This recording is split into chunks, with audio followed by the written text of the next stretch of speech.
जब कुंती का विवाह नहीं हुआ था, उसी समय सूर्य के अंश से उनके गर्भ से कर्ण का जन्म हुआ था। परंतु लोक लाज के भय से कुंती ने कर्ण को एक बक्से में बंद करके गंगा नदी में बहाया। कर्ण गंगा जी में बहता हुआ जा रहा था कि महाराज धृतराष्ट्र के सारथी अधिरथ और उनकी पत्नी राधा ने उसे देखा और उसे गोद ले लिया और उसका लालन पालन करने लगे।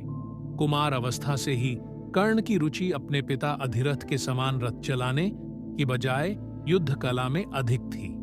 कर्ण और उसके पिता अधिरथ आचार्य द्रोण से मिले, जो कि उस समय युद्ध कला के सर्वश्रेष्ठ आचार्यों में से एक थे। द्रोणाचार्य उस समय कुरु राजकुमारों को शिक्षा दिया करते थे। उन्होंने कर्ण को शिक्षा देने से मना कर दिया, क्योंकि कर्ण एक सारथी पुत्र था और द्रोण केवल क्षत्रियों को ही शिक्षा दिया करते थे। में आगे बढ़ने से पहले अगर आप हमारे चैनल पर नए हैं तो कृपया चैनल को सब्सक्राइब करके बेल आइकन पर क्लिक करें, जिससे आपको हमारी हर वीडियो मिल सके। द्रोणाचार्य की असम्मति के उपरांत कर्ण ने परशुराम से संपर्क किया, जो कि केवल ब्राह्मणों को ही शिक्षा दिया करते थे। कर्ण ने स्वयं को ब्राह्मण बताकर परशुराम से शिक्षा का आग्रह किया। परशुराम ने कर्ण का आग्रह स्वीकार किया और कर्ण को अपने समान ही युद्ध कला और धनुर्विद्या में निष्णात किया। इस प्रकार कर्ण परशुराम का एक अत्यंत परिश्रमी और निपुण शिष्य बना। कर्ण दुर्योधन के आश्रय में रहता था। देवयोग तथा शकुनि के छल कपट से कौरवों और पांडवों में वैर की आग प्रज्वलित हो उठी। दुर्योधन बड़ी खोटी बुद्धि का मनुष्य था।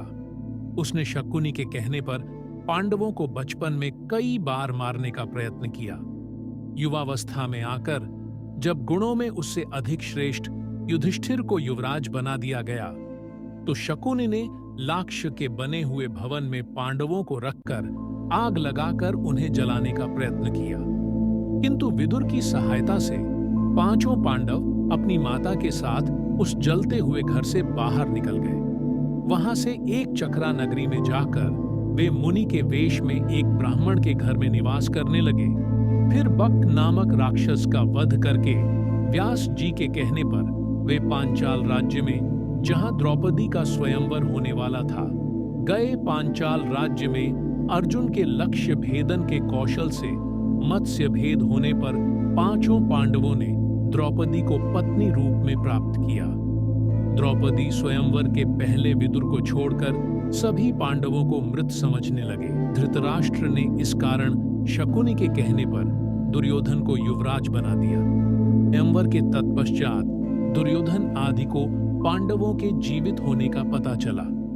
पांडवों ने कौरवों से अपना राज्य मांगा, परंतु गृह युद्ध के संकट से बचने के लिए युधिष्ठिर ने कौरवों द्वारा दिए खंडहर स्वरूप खांडव वन आधे राज्य के रूप में प्राप्त किया।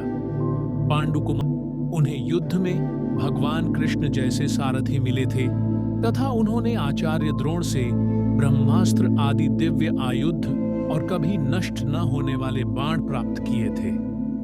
अर्जुन की वीरता देखकर अति प्रसन्न हुए। इंद्र के कहने पर देव शिल्पी विश्वकर्मा और मैं दानव ने मिलकर खांडव वन को इंद्रपुरी जितने भव्य नगर में निर्मित कर दिया, जिसे इंद्रप्रस्थ नाम दिया गया।